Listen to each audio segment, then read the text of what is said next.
রাজনৈতিক অস্থিরতা, সামাজিক অস্থিরতা, অর্থনৈতিক অস্থিরতা, যেগুলো আমরা ইচ্ছে করলেই পরিবর্তন করতে পারবো না।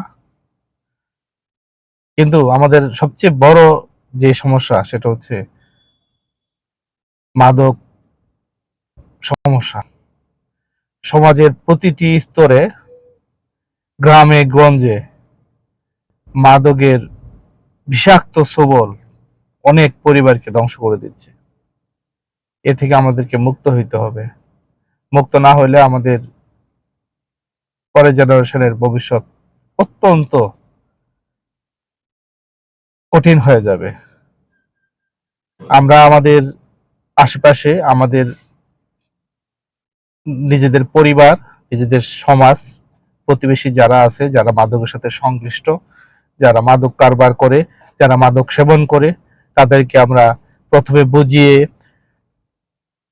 না পারলে তাদেরকে প্রতিরোধ করি, তারপরেও যদি না পারি তাহলে আইনি নিকট তাদেরকে সাপোর্ট করি। আসুন আমরা সকলে মিলে আমরা সমাজ থেকে মাদককে নির্মূল করি, আমরা একটি সুস্থ সমৃদ্ধিশালী সমাজ ব্যবস্থা গড়ে তুলি। আমাদের চারপাশে, দুঃখজনক হলেও সত্য, আমাদের সর্বোচ্চ প্রচেষ্টার পরেও আমরা মাদককে নির্মূল করতে পারছি না। অনেকে আমরা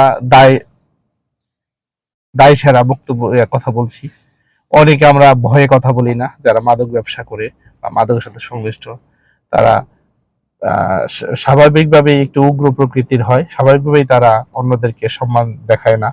সম্মান হানির ভয়ে অনেকেই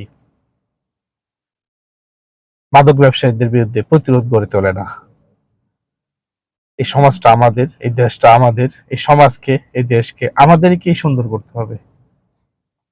কাউকে ভয় না পেয়ে আসুন আমরা মাদককে নির্মূল করি। প্রথমে আপনি আমার নিজের ঘর থেকে শুরু করি, তারপর আমার আত্মীয় স্বজন, প্রতিবেশী।